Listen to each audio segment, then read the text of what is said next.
Hello friends, मेरा नाम है कुलदीप सोनी और आप देख रहे हैं साइंटोफिलिक बाय कुलदीप सोनी। फ्रेंड्स, आज मैं आप लोगों से डिस्कस करूंगा इकोलॉजी एंड इवोल्यूशन यूनिट को कैसे घर पे प्रिपेयर किया जाए विदाउट एनी कोचिंग, या अगर आप सेल्फ स्टडी से कैसे इसको प्रिपेयर कर सकते हैं। इस यूनिट का कितना वेटेज है और कौन कौन सी रेफरेंस बुक को फॉलो किया जाए, या रेफरेंस बुक को फॉलो करने का समय नहीं हो पा रहा है तो किस तरह से और तरीके हैं जैसे हम इस यूनिट को अच्छे से प्रिपेयर कर पाएँ। तो चलिए वीडियो को स्टार्ट करते हैं। तो सबसे पहली बात तुम्हें पता होना चाहिए किसी भी यूनिट स्टार्ट करने से पहले कि उसका कितना वेटेज है। तो इस यूनिट के अगर वेटेज की बात करते हैं तो इस यूनिट का वेटेज लगभग 60 मार्क्स का है। मतलब 60 मार्क्स के क्वेश्चंस, लगभग, ये लगभग का सिंबल है, ठीक है, कोई फिक्स नहीं है। 65 70 तक भी पहुंचा है, 55 तक भी रहा है, ठीक है। तो 60 मार्क्स तक लगभग इस यूनिट से क्वेश्चंस आते हैं।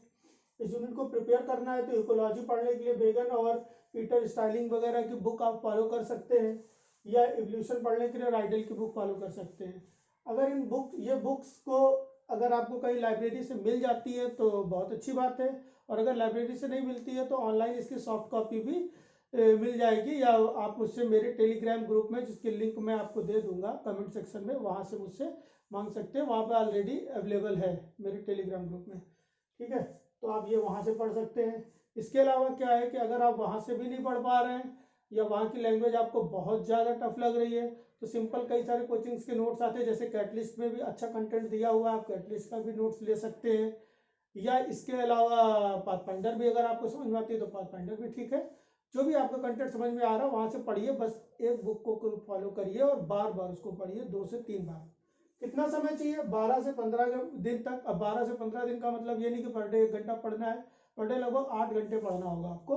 इसलिए हमने घंटे में भी समय लिख दिया है कि लगभग 100 से 120 घंटे तक आपको पढ़ाई करनी होगी इस यूनिट को प्रिपेयर करने के लिए।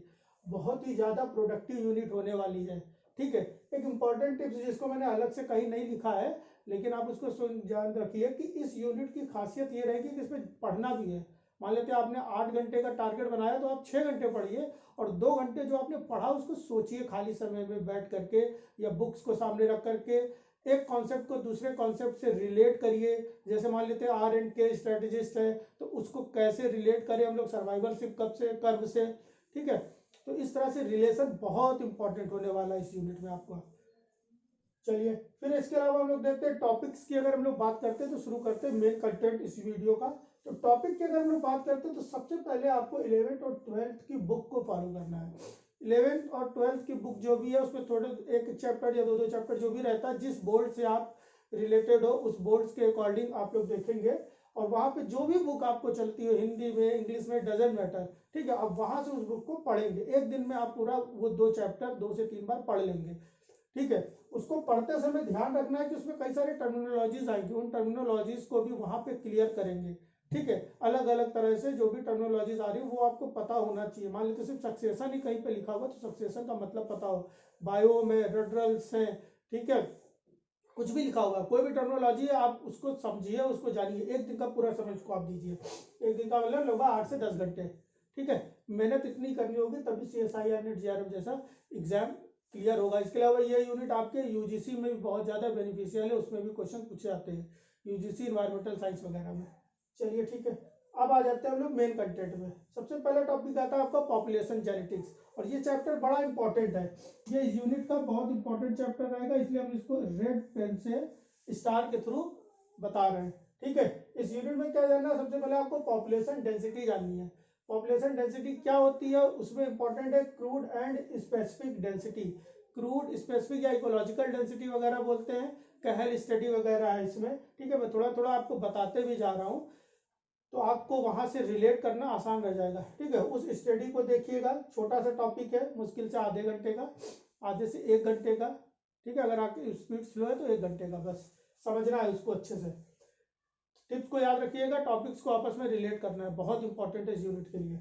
Density measure by capture recapture, ये टॉप इंपॉर्टेंट टॉपिक है इस चैप्टर का, ठीक है। कैप्चर रिकैप्चर और मार्क मेथड के थ्रू इसको हम लोग को क्या करना है? डेंसिटी को मेजर करने की प्रोसेस रहती है, और इसमें न्यूमेरिकल्स की प्रैक्टिस करिएगा। न्यूमेरिकल की प्रैक्टिस कहाँ करेंगे? प्रीवियस ईयर क्वेश्चंस मार्केट में अवेलेबल है, या ऑनलाइन भी अवेलेबल है, ठीक है, वहां से ले सकते हैं। पाथफाइंडर का अवेलेबल है, कैटलिस्ट में ज्यादा प्रेफर करता हूँ, कैटलिस्ट का भी आप ले सकते हैं, ठीक है। पॉपुलेशन डिस्ट्रीब्यूशन अलग अलग तरह से पॉपुलेशन का कैसे डिस्ट्रीब्यूशन होता है, कैसे रैंडम मैनर में डिस्ट्रीब्यूशन होता है, कैसे यूनिफॉर्म मैनर में डिस्ट्रीब्यूशन है, कैसे क्लम्प मैनर में डिस्ट्रीब्यूशन होता है, प्लस उसमें जो मैथमेटिकल या स्टैटिस्टिकल एक्सप्रेशन होता है, ठीक है, वो आप देख लीजिएगा, सिग्मा और पाई वाला, उस चीज को भी आप लोग देख लीजिएगा, वो सिर्फ उसका एक्सप्रेशन बस, ठीक है, फार्मूला होता है, वो फार्मूले को देख लीजिएगा, उससे मैचिंग आ सकती है, उससे स्टेटमेंट बेस्ड क्वेश्चन आ सकता है, ठीक है। चलिए आगे देखते हैं, आगे क्या बता रहे हैं, definition of natality, mortality, immigration, immigration and migration, बस इनकी डेफिनेशन जाननी, क्या होता है नेटेलिटी, क्या होता है मॉर्टेलिटी, इमिग्रेशन, माइग्रेशन, इन सब का क्या मतलब होता है, ये मतलब जानेंगे तो आगे के टॉपिक क्लियर होंगे। क्या क्लियर होगा, अभी आगे आपका आइसलैंड बायोग्राफी जो है वो क्लियर होगी इससे। लाइफ टेबल से रिलेटेड क्वेश्चंस आते हैं, लाइफ टेबल आप पढ़िएगा टॉपिक, और उससे रिलेटेड क्वेश्चंस होंगे, 4-5 क्वेश्चंस की प्रैक्टिस करिएगा, वो आ जाएगा, ठीक है। चलिए आगे बढ़ते हैं। लिखा मैंने बहुत लंबी चौड़ी लिस्ट लग रही है आपको, लेकिन मैंने जानबूझ करके इसको ब्रॉड वे में लिखा है, ठीक है, जिससे आप लोग एक टॉपिक को समझ पाए क्या क्या पढ़ना है। जो नहीं बताया है वो आप, जो नहीं बताया है वो टॉपिक आपको यहाँ पे मिल जाएंगे, सॉरी यहाँ पे 11th-12th की बुक से, ठीक है, तो जो नहीं बताया वो 11th-12th बुक से आप कवर कर लेंगे, ठीक है, उसको अच्छे से पढ़ना है। बहुत सारे टॉपिक आप नहीं बताए गए वहाँ पर, कोई दिक्कत नहीं, इतना भी अगर आप पढ़ लेंगे 60 मार्क्स तक अगर आ गया, और 60 मार्क्स पर अगर आपने 35 नंबर का भी कर दिया तो सफिशियंट है, ठीक है। स्ट्रक्चर क्या होता है, कैसे क्या होता है, वो सब मैंने बता रखा है, और ये चीज़ अगर समझ में आ रही है तो इसके अलावा मैंने बायोकेमिस्ट्री और डेवलपमेंट बायोलॉजी के भी इसी तरह से वीडियो बनाया हुआ है, तो आप वहाँ से बायोकेमिस्ट्री को कैसे प्रिपेयर करें, मैं बायोकेमिस्ट्री की तो पूरी मैंने प्लेलिस्ट दे रखी है, पूरे के पूरे टॉपिक भी पढ़ा रखे हैं, ठीक है, तो वहाँ से आप वहाँ पे कवर कर लीजिएगा। इसके अलावा डेवलपमेंट बायोलॉजी को कैसे प्रिपेयर करें वो भी बता रखा हुआ है। इसके अलावा और कौन सी यूनिट का आपको चाहिए इस तरह का डिस्क्रिप्शन, वो आप नीचे कमेंट करिएगा तो वो भी मैं बताऊंगा। करंट में हम लोग जेनेटिक्स की प्लेलिस्ट रन कर रहे हैं, तो जेनेटिक्स की लगभग 5-6 वीडियो हो गई हैं, तो आप उनको भी 1 बाय 1 पढ़ते रहिए। आने वाली वीडियोस आपको जेनेटिक्स से रिलेटेड मिलेंगी और इंस्ट्रूमेंटेशन से रिलेटेड भी मिलने वाली है। चलिए और आगे देखते हैं। सर्वाइवरशिप कर्व का टाइप 1, टाइप 2, टाइप 3, 3 तरीके के सर्वाइवरशिप कर्व है, उनका क्या मतलब है, किस कर्व पे कौन सा एनिमल रहता है, किस टाइप के एनिमल रहते हैं, और उनका क्या करेक्टर है, क्यों वो टाइप 1 पे है, क्यों वो टाइप 2 पे है, क्यों वो टाइप 3 पे है, ठीक है, तो उनको देखना, बड़ा आसान सा टॉपिक है, सिंपल सा, 1-1.5 घंटे का। पॉपुलेशन ग्रोथ जो है वो बड़ा इंपॉर्टेंट टॉपिक है, इसको आपको देखना है। अच्छा, एज पिरामिड में क्या देखना है, इसका स्ट्रक्चर देखना है, ठीक है, एज पिरामिड, अलग अलग एज पिरामिड जो होते हैं उनका स्ट्रक्चर क्या है और वो क्या बतलाते हैं, ठीक है। कहीं पे मान लेते हैं कि कोई एक कंट्री, जैसे सिंपल से एग्जांपल लेकर देखते हैं, जैसे चाइना है, तो चाइना में जो यूथ की पॉपुलेशन कम हो गई, तो वहां का एज पिरामिड कैसा बनेगा, इस तरह से आपको सोचना है। चलिए ज्यादा डिस्क्रिप्शन नहीं देना इस वीडियो में, मैंने आपको बताना है कि पढ़ना कैसे है, मैं पढ़ा रहा हूँ कि पढ़ना कैसे है, ठीक है। चलिए, species interaction only chart and example, इसमें स्पीशीज इंटरेक्शन देखना, ज्यादा ड्रामा नहीं, सिंपल सा एक चार्ट आपको मिलेगा, बुक में भी मिल जाएगा, और जो भी अगर आप कोचिंग का कोई नोट फॉलो कर रहे हो वहां भी मिल जाएगा, ठीक है।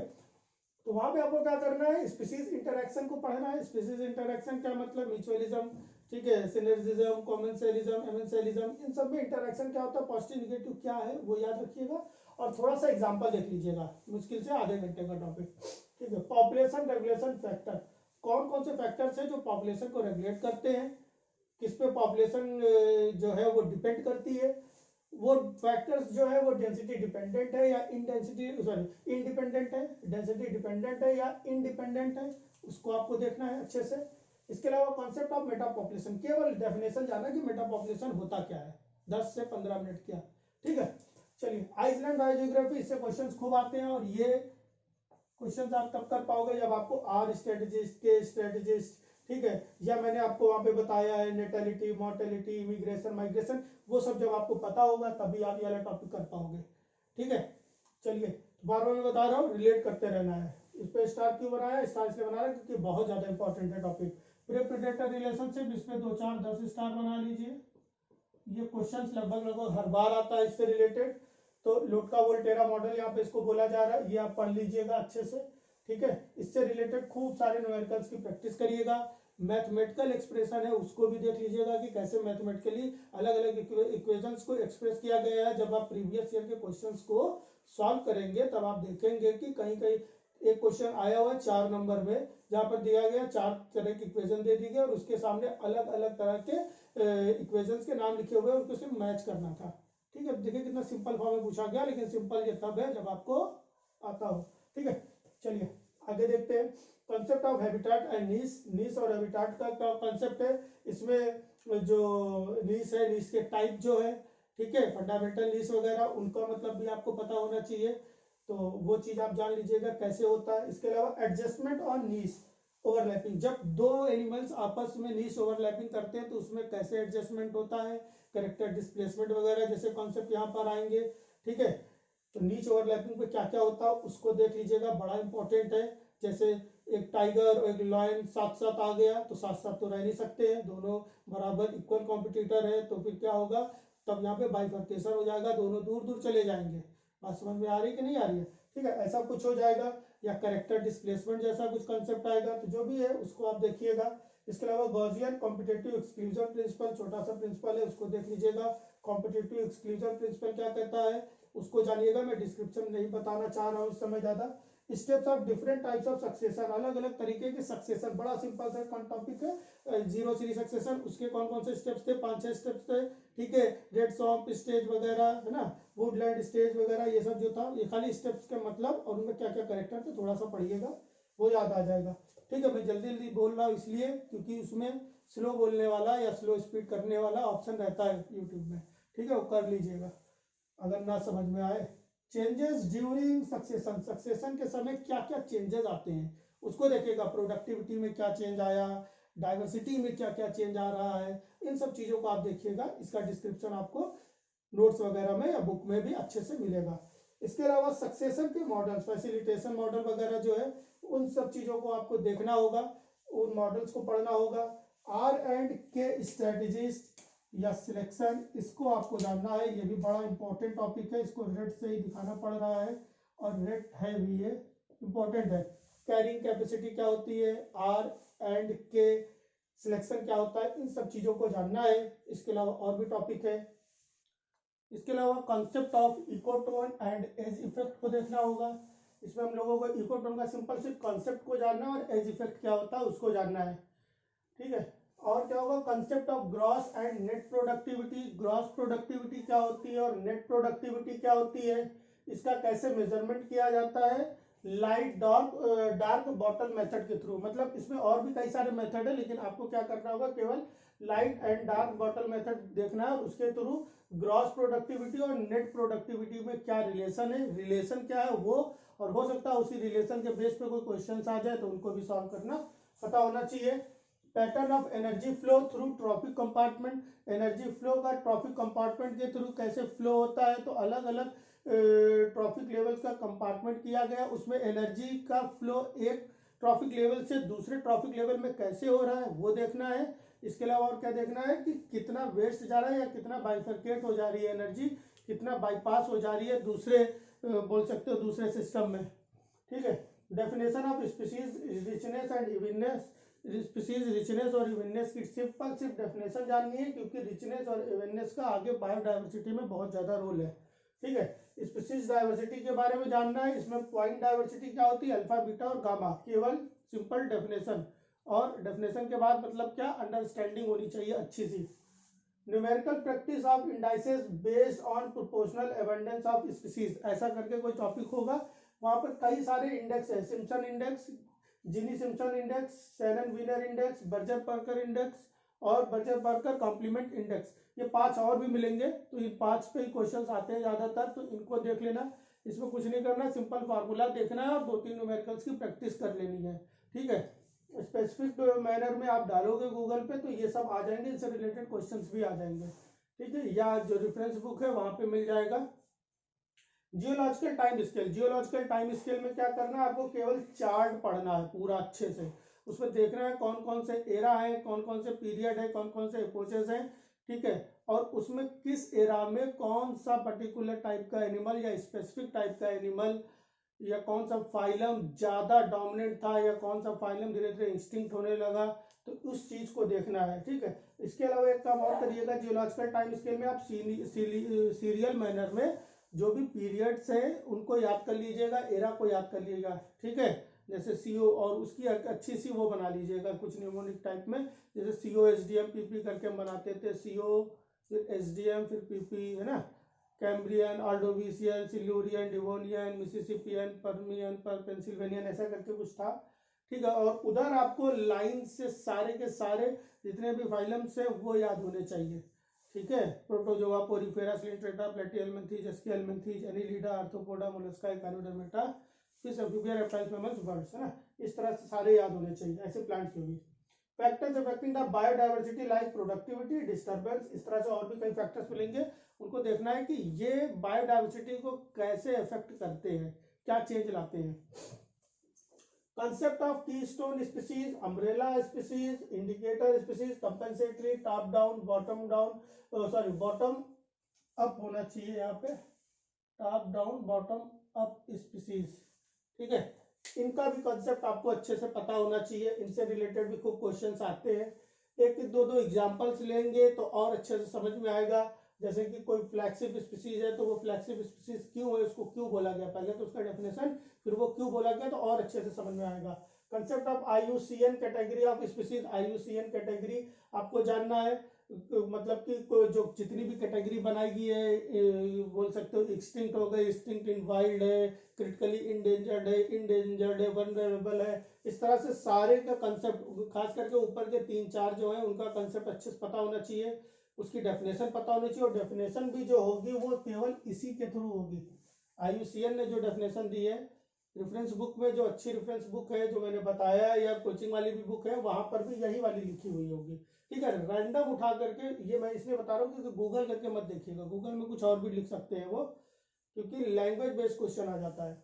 इसके अलावा उसका ऑर्डर, ठीक है, उसका ऑर्डर भी, सीक्वेंस भी पता होना चाहिए, क्योंकि सीक्वेंस अरेंज करने को दे देते हैं। हार्डी वेनबर्ग प्रिंसिपल, ये बहुत से भी ज्यादा इंपॉर्टेंट है। ठीक है, इसकी खूब जम के प्रैक्टिस करिए, पूरा पूरा दिन लग जाएगा, कोई बात नहीं है, इसकी खूब अच्छे से प्रैक्टिस करिए। क्या कंडीशंस है, जिन कंडीशंस में हार्डी वेनबर्ग प्रिंसिपल फॉलो करता है, और इसके न्यूमेरिकल्स की प्रैक्टिस करिए। ठीक है, इसी तरह की और वीडियो भी हमने दे रखी है, जहां पर हमने बायोकेमिस्ट्री और डेवलपमेंट बायोलॉजी भी बताया है ऐसा ही। और कौन सी वीडियो और कौन सी यूनिट का हमको ऐसी एनालिसिस करनी है, उसकी भी आप मुझे कमेंट करिएगा, तो मैं उसका भी कुछ कंटेंट तैयार करके आप लोगों को दूंगा। ठीक है, समझ में आ रहा है तो अपने जूनियर्स, सीनियर्स और कलीग्स को खूब जम के शेयर करिए।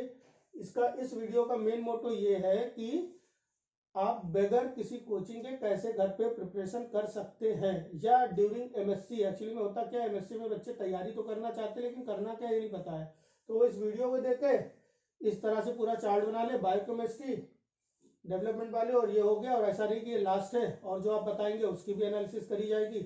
पूरी की पूरी चार्ट बना लीजिए, लिस्ट तैयार कर लीजिए, और एक एक करके टॉपिक पढ़ते जाएंगे। ठीक है, अगर एमएससी के ड्यूरेशन में या प्रिपरेशन करना चाह रहे, कोई कोचिंग नहीं करे हुए ना करना चाह रहे, ठीक है, उसके लिए। इसके अलावा आपको और देखना है जेनेटिक ड्रिफ्ट, बॉटलनेक इफेक्ट और फाउंडर्स इफेक्ट। जेनेटिक ड्रिफ्ट में क्या जानना है, बॉटलनेक इफेक्ट और फाउंडर्स इफेक्ट को देखना है आपको। बस सिंपल डेफिनेशन, बहुत ज्यादा कुछ नहीं। कंसेप्ट ऑफ स्पेसिएशन, इसमें सिंपैट्रिक क्या होता है, डाइपैट्रिक क्या, डाइकोपैट्रिक क्या होता है, पैरापैट्रिक क्या होता है, पेरीपैट्रिक क्या होता है, इस तरह के स्पेसिएशन के कॉन्सेप्ट को समझना है अच्छे से। कॉजेज ऑफ एक्सटिंक्शन, कौन कौन से कॉजेज है जिसके कारण किसी भी स्पीसीज का एक्सटिंक्शन हो जाता है, एक्सटिंक्ट हो जाती है। कंसेप्ट ऑफ अल्ट्रिज्म या किन सिलेक्शन के बारे में भी आपको जानना है। यहाँ पर भी सिंपल सा फॉर्मूला होता है, उसके बेस पे न्यूमेरिकल है, उस न्यूमेरिकल को भी सॉल्व करना है। ठीक है, Grime's triangle, Gloger rules, Shelford law of tolerance, Allen's rules, इस तरह के छोटे छोटे रूल्स आपको मिलते जाएंगे, उनको आपको देखना होगा। रेड क्यून हाइपोथेसिस, है ना, वो ये सब कहाँ पे मिल जाएगा, ये सब आपको जब मैंने बताया ना 8th 11th 12th को अच्छे से पढ़ोगे तो वहां पर भी इस तरह के रूल्स आएंगे। आप मान लेते खाली उन्होंने लिखा एलेंस रूल, उसके बारे में नहीं लिखा, तो फिर आपकी जिम्मेदारी बनती है कि एलेंस रूल के बारे में पता होना चाहिए। ठीक है, इसके अलावा मिमिक्री में आपको बैक्टीरियन और मुलेरियन मिमिक्री के बारे में जानना होगा, और इसकी डेफिनेशन को अच्छे से जान लीजिएगा। ठीक है, इसकी डेफिनेशन को अच्छे से जान लीजिएगा, ये बड़ा इंपॉर्टेंट है। इसकी डेफिनेशन इसलिए अच्छे जानेगा क्योंकि यही स्टेटमेंट बेस्ड क्वेश्चन आते हैं इससे। ठीक है, अगर आपको मेरा काम पसंद आ रहा है तो आप मुझको मेरे यूपीआई आईडी के थ्रू सपोर्ट भी कर सकते हैं। बाकी वीडियो अगर अच्छी लगती है तो उसको लाइक करिए, चैनल को सब्सक्राइब करिए और लोगों को जम के शेयर करिए। तब तक के लिए थैंक यू, बाय बाय।